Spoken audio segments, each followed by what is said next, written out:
She was treated like a servant by her in-laws until she collided with a ruthless Korean mafia boss. The kimchi splattered across my face, burned like acid. "You useless girl." Mother Park's voice cut through the kitchen like a blade. 6 years in this family and you still can't prepare proper banchan? I stood there, kimchi juice dripping from my chin onto the silk hanbok she'd forced me to wear for tonight's family gathering. My hands shook as I gripped the edge of the counter, tasting blood from where I'd bitten my tongue to keep from responding. 6 years of this. 6 years since I'd married David Park and discovered that love meant nothing when you were a black daughter-in-law in a traditional Korean family that valued bloodlines over humanity. "Clean this mess and start over," she commanded, her diamond rings catching the light as she gestured dismissively. "The guests arrive in 1 hour. If you embarrass this family again." She didn't finish the threat. She never did. By now, I knew what happened when I embarrassed them. No dinner. Door locked from the outside. David's apologetic eyes that never quite translated into him actually defending me. I was 32 years old with a master's degree in international business, and I spent my days being treated like a servant who'd been gracious enough to be allowed to marry into their precious lineage. "Yes, Mother Park," I whispered, because that's what good Korean daughters-in-law did. They submitted. They served. They erased themselves until nothing remained but the shell performing the role. As I bent to clean the kimchi from the floor, my phone buzzed in my pocket. David's text. "Working late. Won't make dinner. Cover for me." Always working late. Always leaving me alone to face his family's contempt. I wanted to scream, to throw something, to walk out the door and never come back. Instead, I cleaned the floor and started the kimchi again, my tears mixing with the spices until I couldn't tell which burned more, my eyes or my shattered dignity. If you're already feeling this, drop a like and comment where you're watching from. This story is about to take a turn that will leave you breathless. The grocery bag split open in the parking garage, sending oranges bouncing across the concrete like bright drops of freedom trying to escape.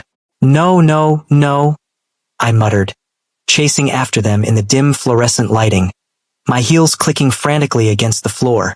I'd been sent to buy proper fruit, because apparently the perfectly good oranges I'd purchased that morning weren't fresh enough for Mother Park standards.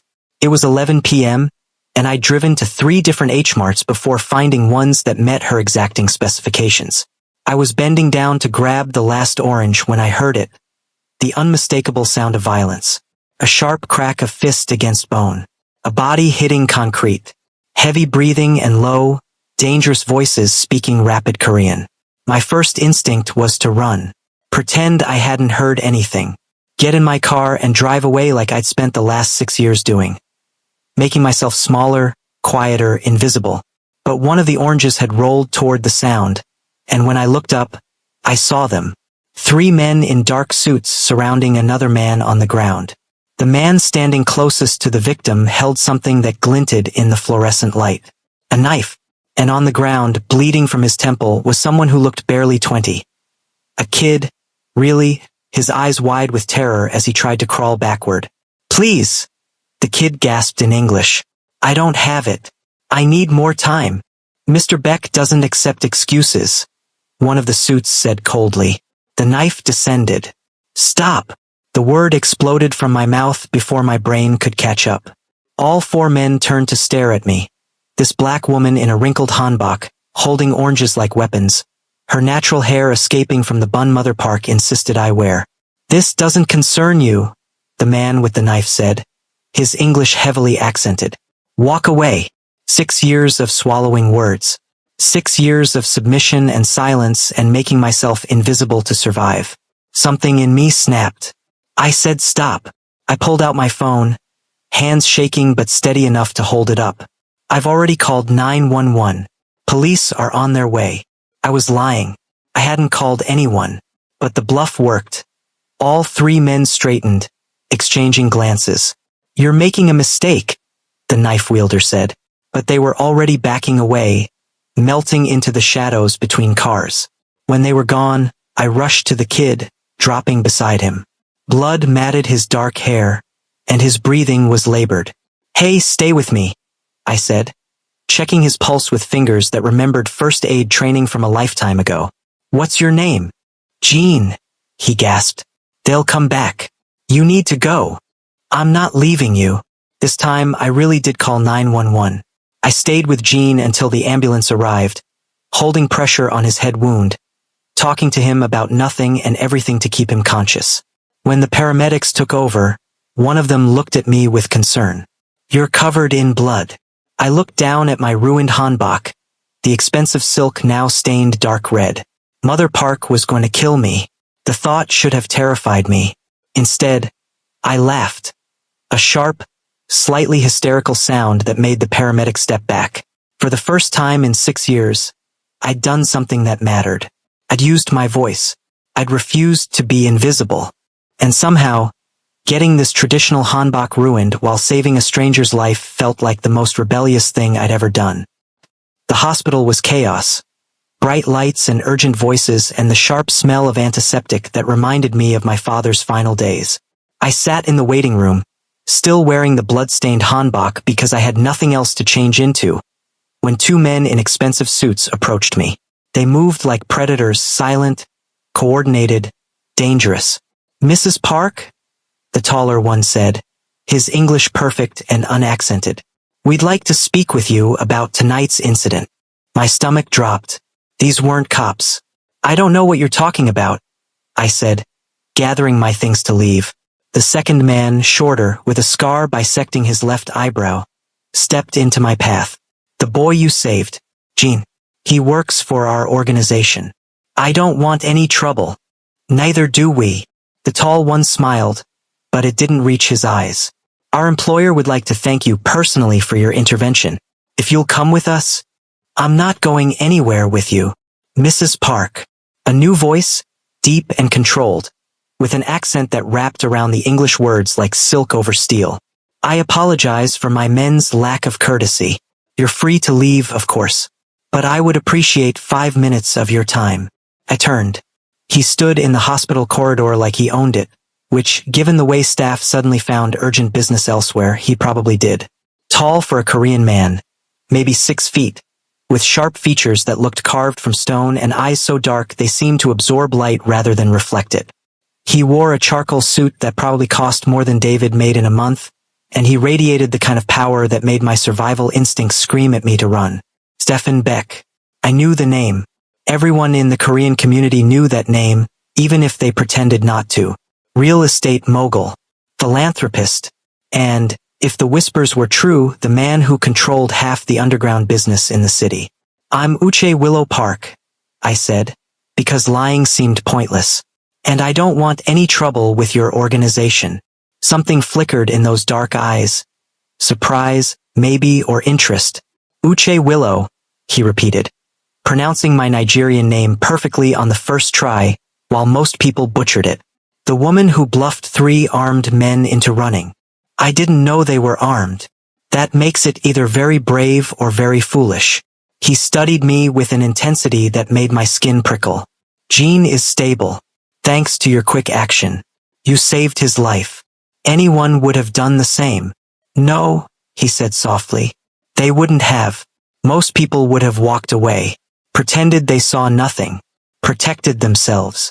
The way he said it made me think he was talking about more than just tonight. "Is that what you would have done?" I challenged, surprising myself. His lips curved into something that wasn't quite a smile. "I would have intervened, yes. But my methods would have been far less creative. Calling the police on my own men. Clever. I wasn't being clever. I was being desperate. Desperation can be a powerful motivator."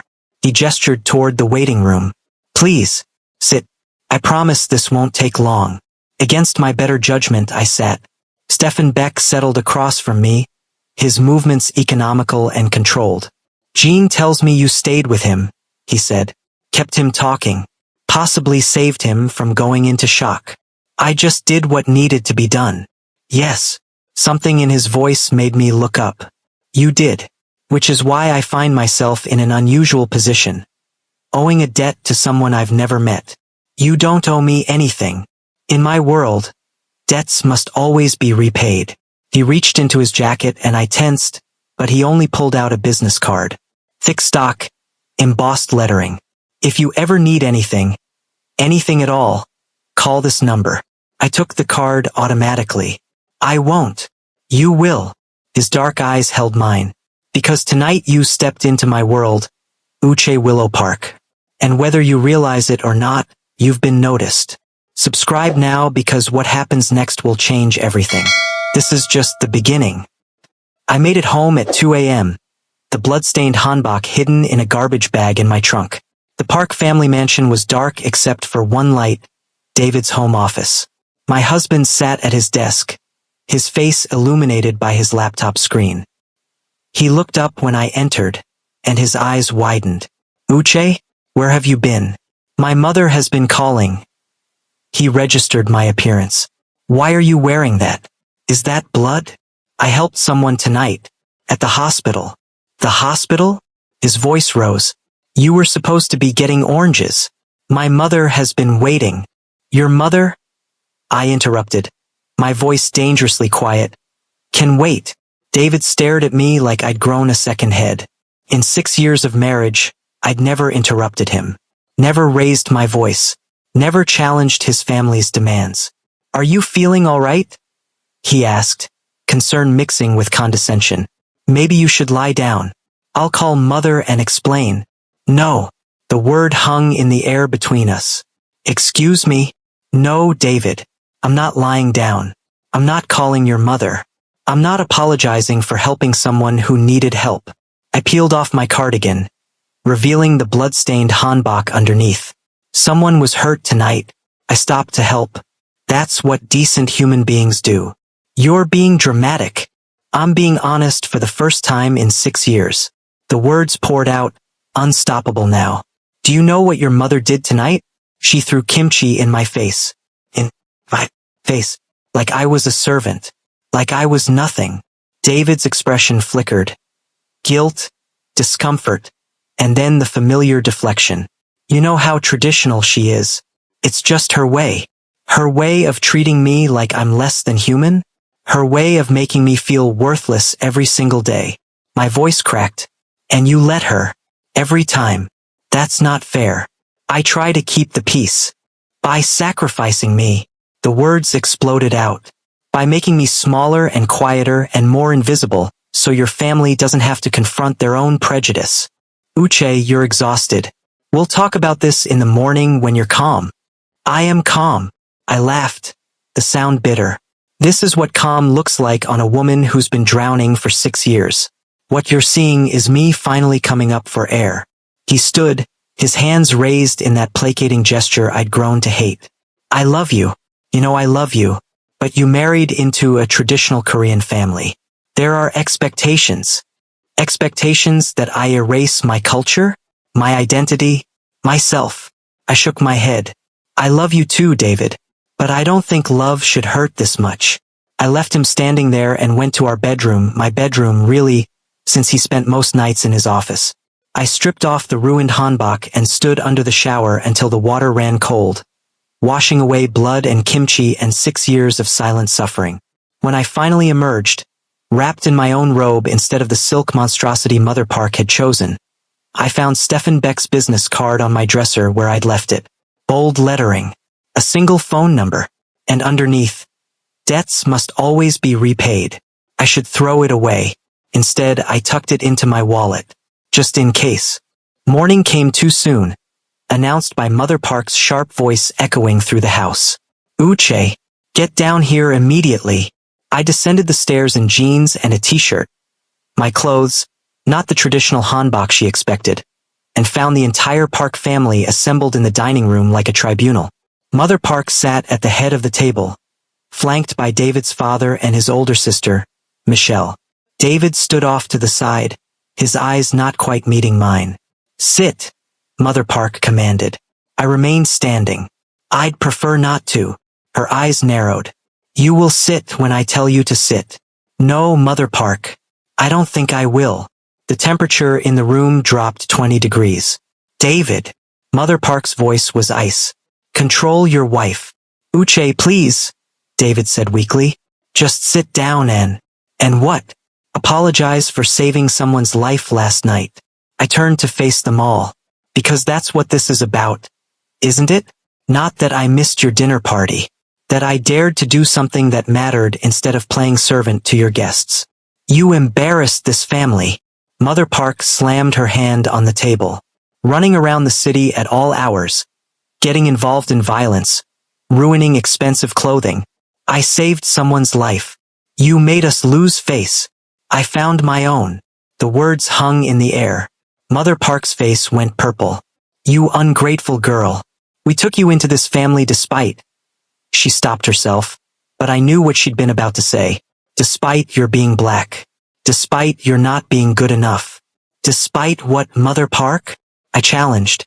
Please, finish that sentence. That's enough. Father Park spoke for the first time, his voice heavy with authority. Uche, you will apologize to your mother-in-law. You will cease this disrespectful behavior. And you will remember your place in this family. My place. I'd spent 6 years finding my place in this family. At the bottom, invisible, erased. No, I said quietly. I don't think I will. I turned to David. I'm going to stay with a friend for a few days. We need some space to think about whether this marriage can survive if your family continues to treat me like I'm less than human. Uche, don't. I held up my hand. Don't make promises you won't keep. Don't tell me it will get better. It won't. Not unless you actually stand up for me. For us. And we both know you won't do that. I walked out of that dining room with my head high, grabbed the overnight bag I'd already packed, and left the Park family mansion for what I suspected might be the last time. I drove aimlessly for an hour before pulling into a coffee shop parking lot and finally letting myself cry. My phone buzzed. Text from David. Please come home. We can work this out. Another from Mother Park. You will regret this disrespect. I deleted both messages and pulled out Stefan Beck's card. Debts must always be repaid. I stared at that number for a long time before finally typing a message. You said if I ever needed anything, I need a place to stay. Just for a few days.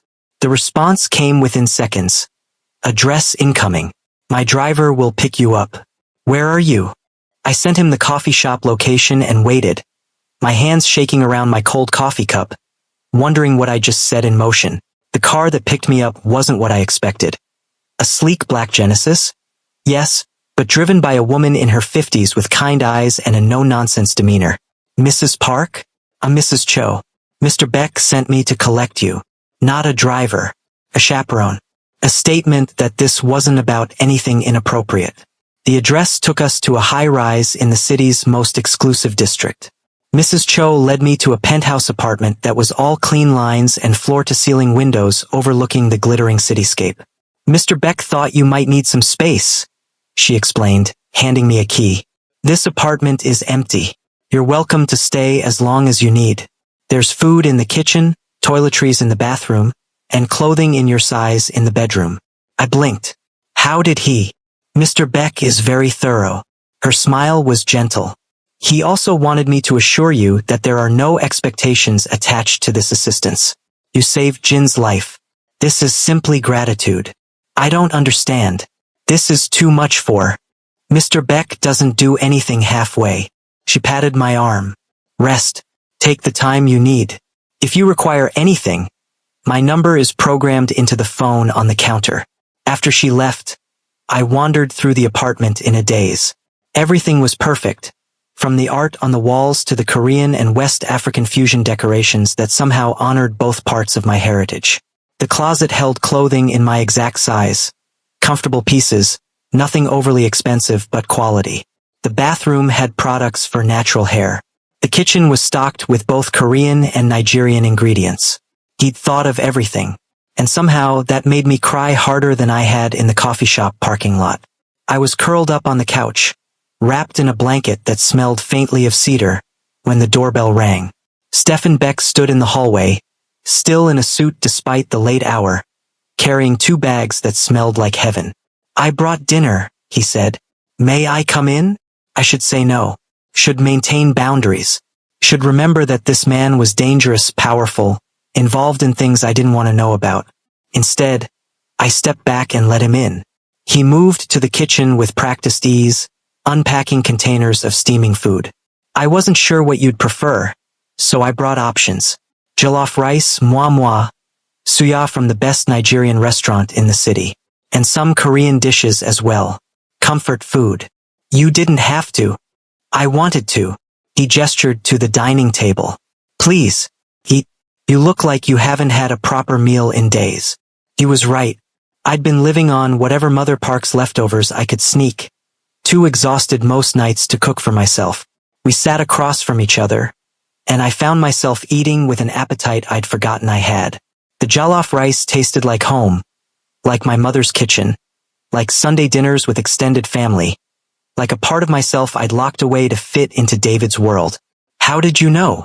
I asked, gesturing to the Nigerian dishes. Your name, Uche Willow. Nigerian given name. He took a delicate bite of kimchi. I made some calls. Found out you were Igbo second-generation American. Your mother immigrated in the 80s. That's thorough. I'm a thorough man. His dark eyes met mine. I also found out about your marriage to David Park. Your educational background. Your complete erasure of professional identity after marriage. Heat rose to my cheeks. So you know everything about my spectacular failure as a daughter-in-law. I know everything about a woman who sacrificed herself trying to bridge two worlds that refused to meet in the middle. His voice was gentle. That's not failure, Uche. That's courage. Courage would have been leaving years ago. Courage is leaving now. He set down his chopsticks. I brought you here because you needed space. But I'm also here because I want to offer you something else. My stomach tightened. I'm not interested in being anyone's mistress. A job. He cut off my assumption smoothly. I'm expanding into West African markets. I need someone who understands both Korean and Nigerian business culture. Someone with your educational background and cultural fluency. I stared at him. You're offering me a job? A partnership, actually. I provide the capital and Korean connections. You provide the West African expertise and business development. He slid a folder across the table. Look it over. There's no pressure. But I think we could build something remarkable together. I opened the folder with shaking hands. The salary listed made my eyes water. The position description matched my graduate degree perfectly. The degree I'd abandoned when Mother Park declared that working wives brought shame to the family. Why? I whispered. Why would you do this for a stranger? Stefan was quiet for a long moment.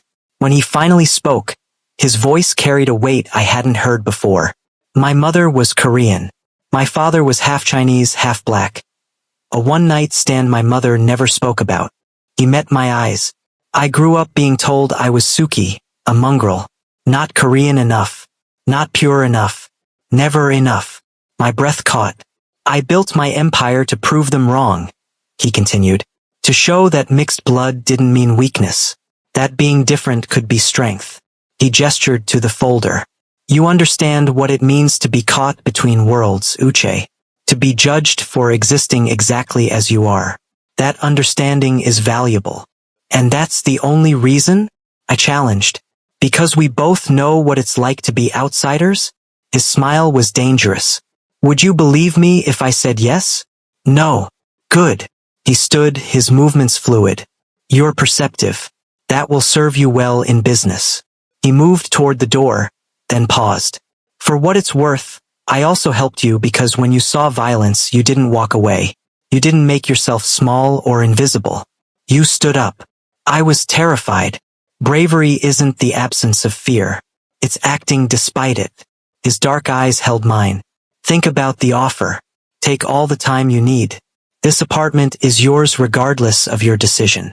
After he left, I sat alone with the business proposal and the remnants of comfort food from both sides of my heritage. For 6 years, I'd made myself smaller to fit into someone else's world. Maybe it was time to build one of my own. I woke the next morning to 17 missed calls from David and a voicemail from Mother Park that I deleted without listening to. Instead, I called the number on Stefan's card. Uche. He answered on the first ring, and I wondered if he'd been waiting. Have you made a decision? I want to see your operation first, I said. Before I commit to anything, I need to understand exactly what I'd be involving myself in. Smart. There was approval in his voice. I'll send Mrs. Cho to pick you up at noon. The headquarters of Beck Enterprises occupied 3 floors of the most prestigious building downtown. Legitimate businesses, real estate development, import-export, technology investments, all legal, all profitable, all serving as the public face of Stefan's empire. But I wasn't stupid. I knew there had to be more. Stefan led me through gleaming offices where employees bowed respectfully as he passed. He showed me conference rooms and development plans, explaining his expansion strategy with the precision of someone who'd built everything from the ground up. Impressive, I admitted as we stood in his private office overlooking the city. But this isn't everything, is it? He turned from the window, his expression unreadable. No, it's not. Show me the rest. Are you sure you want to see? I want the truth. All of it. Stefan studied me for a long moment, then nodded. He made a call in rapid Korean, and minutes later Miho, the scarred man from the hospital, appeared. Mrs. Park wants the full tour, Stefan said. Miho's eyebrows rose, but he bowed slightly. As you wish, Mr. Beck. We descended to the parking garage where several black SUVs waited. The drive took us to a warehouse district I recognized from news reports about gang activity. Inside, the warehouse had been converted into something between a community center and a fortress. Young Korean men trained in a boxing ring. Others worked at computers. In a corner, an older woman taught what looked like a Korean class to a group of teenagers. This is where I started, Stefan explained. These boys, most of them are like I was, mixed heritage. Korean enough to be rejected by Korean society, but not white enough to be accepted by American society. They fall through the cracks. So you catch them. I give them purpose, structure, a family that doesn't judge them for their blood. His jaw tightened. Yes, some of what we do operates in gray areas. Protection services for businesses the police won't protect. Dispute resolution when the courts have failed. But we don't traffic drugs. We don't exploit women. We don't prey on the weak. You have a code. I have lines I won't cross.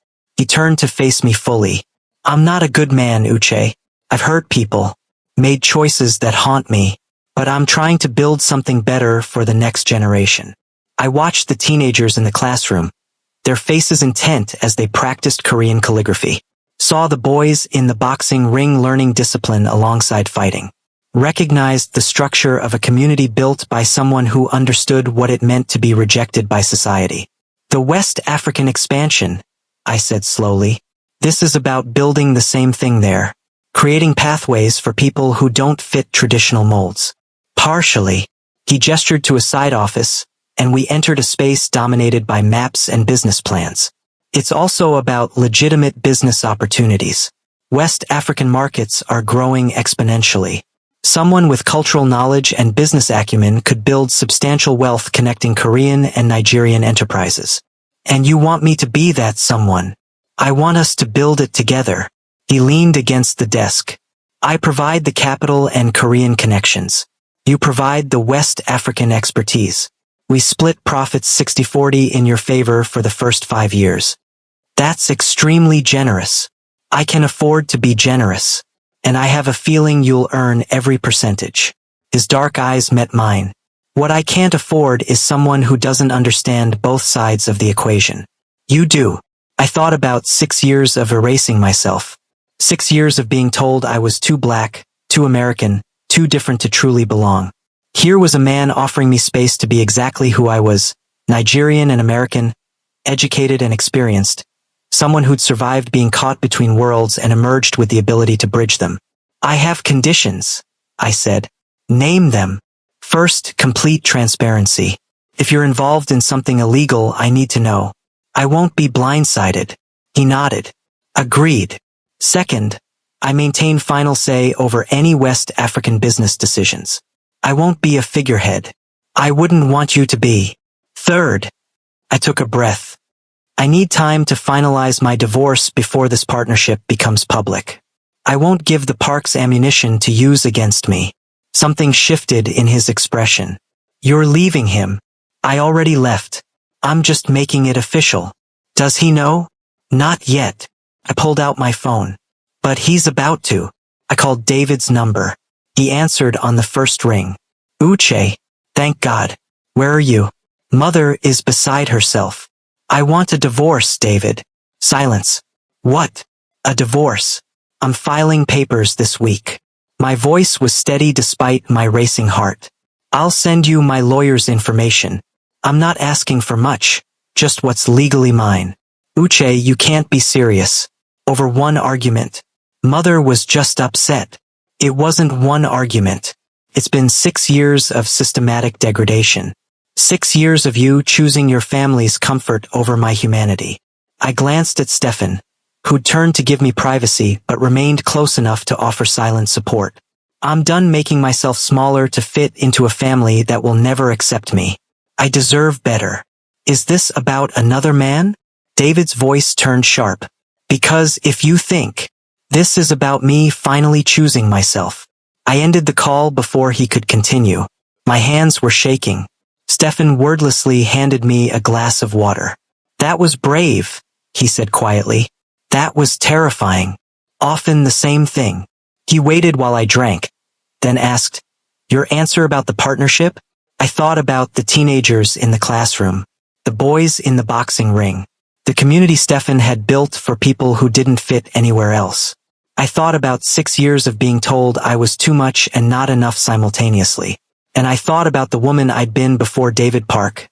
Confident, ambitious, unafraid to take up space in the world. Yes, I said. Let's build something remarkable. Stefan's smile was slow and genuine. Welcome to the family, Uche Willow. Not Uche Park. Not Mrs. David Park. Just Uche Willow, the woman I'd been before I lost myself, and the woman I was finally becoming again. The divorce papers were served 2 days later. David showed up at the penthouse apartment that evening, somehow having tracked me down despite my precautions. I opened the door to find him standing there, looking haggard and desperate in a way I'd never seen before. Uche, please, can we talk? I should have said no, should have maintained boundaries, but 6 years of marriage deserved at least one final conversation. I let him in, but I didn't offer him a seat. How did you find me? I asked. I hired a private investigator. He ran his hands through his hair. Uche, what are you doing? This apartment, the divorce papers. Rumors about you working for Stefan Beck. Rumors travel fast. Stefan Beck is dangerous. He's given me more respect in 3 days than your family gave me in 6 years. I crossed my arms. What do you want, David? I want my wife back. I want us to work through this. There is no working through this. Your mother threw kimchi in my face. Your family treats me like a servant. And you've never once defended me. I've tried to keep the peace. By sacrificing me every single time. My voice rose. Do you know what it's like to erase yourself day after day? To make yourself smaller and quieter and less until there's nothing left. My family is traditional. They need time to adjust. It's been 6 years, David. How much more time do they need? I shook my head. How much more of myself am I supposed to give up? He reached for my hands, and I let him take them, let him hold them the way he used to when we first met and the world seemed full of possibility. I love you, he said desperately. I know I haven't shown it well. I know I've let you down. But I do love you, Uche. Doesn't that count for something? It did. That was the terrible truth. Despite everything, some part of me still loved David Park. The man he'd been before family pressure turned him into someone I barely recognized. Love isn't enough, I said gently. Not when it means destroying myself to preserve your peace.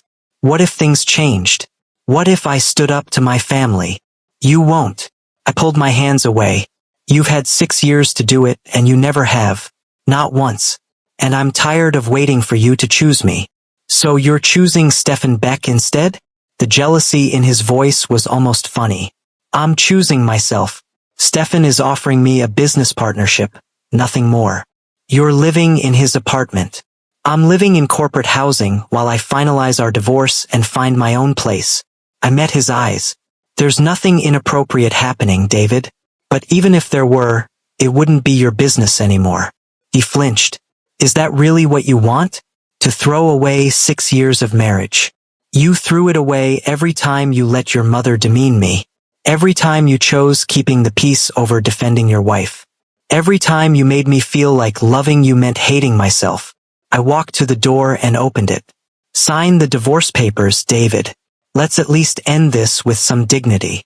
He stood there for a long moment, and I saw the moment he finally accepted it was really over. His shoulders slumped, the fight draining out of him. I'm sorry, he whispered, for all of it. I'm so sorry, Uche. I know, and I did. David wasn't a monster. He was just a weak man who'd chosen the easy path of his family's approval over the hard path of standing up for the woman he loved. Goodbye, David. After he left, I sat on the couch and let myself cry one last time for the marriage that might have been if we'd both been braver. Then I dried my tears, pulled out the business proposal Stefan had given me, and started planning for the future. Over the next 3 weeks, I threw myself into work with an intensity that surprised even Stefan. I spent my days researching West African markets, building connections with Nigerian business leaders, developing proposals that merged Korean manufacturing efficiency with West African distribution networks. The work was challenging, intellectually stimulating, and deeply fulfilling in ways I'd forgotten work could be. Stefan proved to be an exacting but fair partner. He pushed me, challenged my assumptions, made me defend every proposal with data and analysis. But he also listened when I explained cultural nuances he'd missed, adjusted strategies based on my insights, and treated my expertise with genuine respect. We developed a rhythm, meeting every morning over Korean coffee and Nigerian chin-chin cookies. Stefan had them specially ordered after I mentioned missing them, spending hours debating strategy, ending most evenings with working dinners where business gradually gave way to more personal conversations. I learned about his childhood, the Korean mother who'd raised him alone after his father disappeared, the grandmother who'd been both fierce protector and harsh critic, the slow building of his empire from nothing. He learned about mine, growing up in Detroit with Nigerian parents who'd sacrificed everything to give me opportunities, my father's death during my college years, meeting David during my MBA program and believing love could bridge any cultural divide. You were naive, Stefan observed one evening as we sat in his office reviewing contracts. I was hopeful, I corrected. There's a difference. Is there? His dark eyes studied me. Hope without realistic assessment is just another form of delusion. And cynicism without allowing for possibility is just cowardice. He laughed, the sound warm and genuine. You don't pull punches, do you? Would you respect me if I did? No. He set down his pen. I respect very few people, Uche. You're rapidly becoming one of them. The compliment shouldn't have warmed me as much as it did. This was a business partnership, nothing more. The fact that I found myself looking forward to our meetings, that my heart raced when his hand accidentally brushed mine reaching for the same document, that I'd started choosing my clothes more carefully on days we met. All of that was just adjustment. Attraction born from finally being treated with respect after years of degradation. Nothing to act on. Nothing to acknowledge. The Lagos deal is ready for your signature, I said, redirecting to safer ground. I've verified all the local partners. We can move forward whenever you're ready. Not we. You. He slid the contract across the desk. This is your deal, Uche. You developed it, negotiated it, structured it. You signed first as primary partner. I stared at the signature line. Stefan, this is a $10 million deal, and you've earned the authority to execute it. His voice was firm. I meant what I said about partnership. I'm not interested in you being my employee or my figurehead. You're my equal in this, Uche. Start acting like it. My hand trembled slightly as I signed my name. Uche Willow, not Park, on the contract that represented more money than I'd ever imagined controlling. Now comes the hard part, Stefan said, watching me with those intense dark eyes. Harder than negotiating with Nigerian business moguls? Much harder. He stood, moving around the desk to stand beside me. You have to go to Lagos in person to finalize everything. Meet with partners face to face. Represent our venture. I can do that. I know you can. The question is whether you'll do it alone, or whether you'll allow me to accompany you. My breath caught. You want to go to Lagos? I want to support my partner during a crucial business trip. His voice was carefully neutral. I also want to learn more about West African business culture firsthand. But if you prefer to handle this yourself, come with me, I said before I could overthink it. I'd like you there. Something shifted in his expression. Satisfaction, perhaps, or something deeper I wasn't ready to name. Then I'll make the arrangements. He returned to his desk, already pulling out his phone. We leave in 3 days. That gives you time to prepare and finalize your divorce. The divorce. I'd almost forgotten about it in the whirlwind of work. The papers had been filed, the waiting period almost over. Soon I'd be legally free from the Park family. The thought should have brought relief. Instead, it brought a strange sort of emptiness. Not regret, exactly, but the melancholy of closing a chapter of my life, even a painful one. As if sensing my mood, Stefan looked up from his phone. Second thoughts. No, just processing. Ending a marriage is never easy, even when it's necessary. He hesitated, then added, My mother never married my father. He was a sailor who passed through Seoul and never looked back. She spent her life alone, raising a mixed-race son in a society that judged her harshly for it. I'm sorry. Don't be. It made her strong. Made me strong. His eyes met mine. Sometimes the ending of one thing is the beginning of something better. Is that what this is? I asked quietly. Something better? That depends. He stood, moving close enough that I could smell his cologne. Sandalwood and something uniquely him. What do you want it to be, Uche? The question hung between us, loaded with possibility and danger in equal measure. I should step back, maintain professional boundaries. Remember that mixing business and personal feelings was a recipe for disaster. Instead, I found myself moving closer, drawn by a pull I'd been denying for weeks. I don't know, I admitted, but I think I want to find out. Stefan's hand came up slowly, giving me time to retreat. When I didn't, he cupped my face with a gentleness that contrasted sharply with his dangerous reputation. Tell me if this crosses a line, he said, his thumb brushing my cheekbone. It does, I whispered. We shouldn't, he agreed, but neither of us pulled away. His lips met mine softly, questioningly, giving me every opportunity to stop this. But I didn't want to stop. After 6 years of feeling unwanted and undesired, Stefan's kiss felt like coming home to myself. I kissed him back, tentatively at first, then with growing confidence as his arms wrapped around me, pulling me close against his solid warmth. When we finally broke apart, both breathing hard, he rested his forehead against mine. This complicates things, he said. Everything about us is complicated. True. His laugh was rough. But I find myself not caring very much about complications right now. Stefan. I pulled back enough to meet his eyes. I just ended a marriage. I'm not ready for. I know. He released me immediately, though his eyes remained dark with want. I'm not asking for anything you're not ready to give, Uche. But I won't pretend I don't want you. I won't pretend this is purely business when it stopped being purely business the moment I saw you standing in that hospital waiting room, covered in blood, with fire in your eyes. When did it stop being business for me? I wondered aloud. You tell me. I thought about it honestly. When you brought me jollof rice and called it comfort food. When you offered me partnership instead of charity. When you looked at me like I was powerful instead of broken. You are powerful. His voice was intense. You've always been powerful, Uche. You just needed space to remember it. The moment stretched between us, electric and dangerous and full of promise. My phone shattered it, buzzing with an incoming call. Mother Park's name flashed on the screen. I silenced it without answering. Persistent, Stefan observed. She's been calling every day since I filed for divorce. Apparently, I'm bringing shame to the family. I tucked the phone away. I've stopped listening to the voicemails. Do you want me to make her stop? The offer was casual, but I knew what it meant. Stefan had the power and connections to make anyone disappear from my life, legally or otherwise. No, I said firmly. I need to handle my own battles. Even when you don't have to?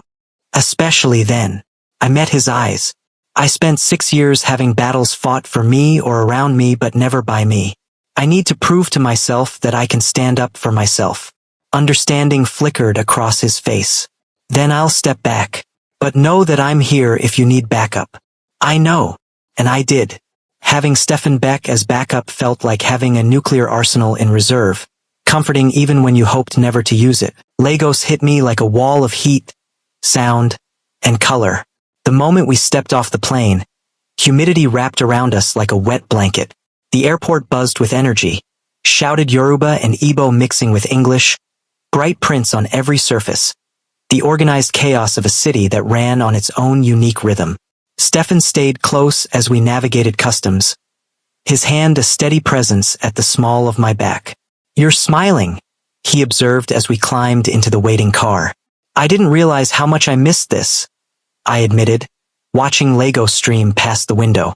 The chaos, the life, the feeling of being in a place where my skin color doesn't make me an outsider.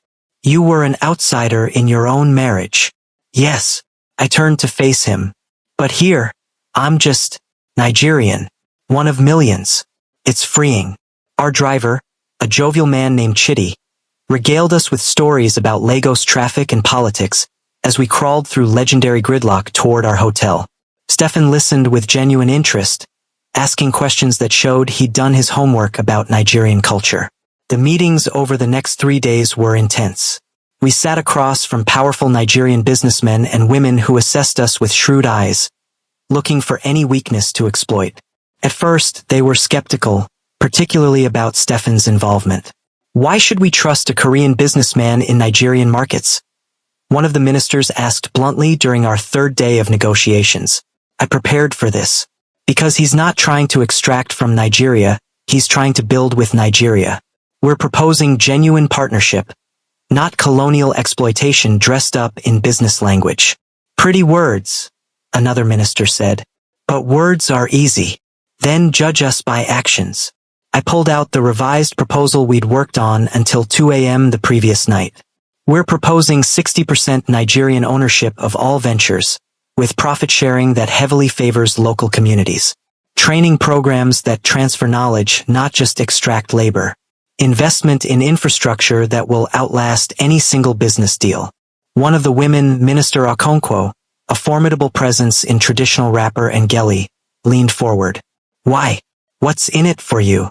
I glanced at Stefan, who nodded permission for me to speak for us both. "Sustainable long-term partnerships that benefit everyone," I said. "We're not interested in getting rich quick and leaving. We're interested in building something that lasts. Something that creates opportunities for people who've been told they don't matter, which is something both Mr. Beck and I understand personally." Minister Okonkwo's eyes sharpened. "Explain." So I did. I told them about being caught between Nigerian and American identities, about marrying into a Korean family that tried to erase everything I was, about Stefan's own experience as a mixed-race man in a society that valued purity. "We're not heroes," I said. "We're just two people who know what it's like to be told you're not enough, and we want to build something that proves them wrong." The room was silent for a long moment. Then Minister Okonkwo laughed.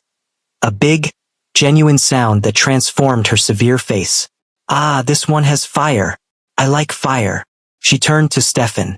"And you, Mr. Beck? You agree with everything she's saying?" "I agree with everything she's saying," Stefan confirmed. "But more importantly, she has final authority over all West African operations. If Uche says no to any aspect of any deal, it's no. That's non-negotiable." The ministers exchanged glances. This was clearly not what they'd expected. "We'll need to verify these claims," one of them said. "Review the contracts with our legal teams." "Of course," I said. "Take all the time you need. We're not going anywhere." That evening, as Stefan and I sat on the hotel terrace overlooking Lagos's glittering skyline, I finally let myself believe this might actually work. "You were brilliant today," Stefan said, handing me a glass of palm wine he'd somehow procured. "The way you read the room, adjusted your approach."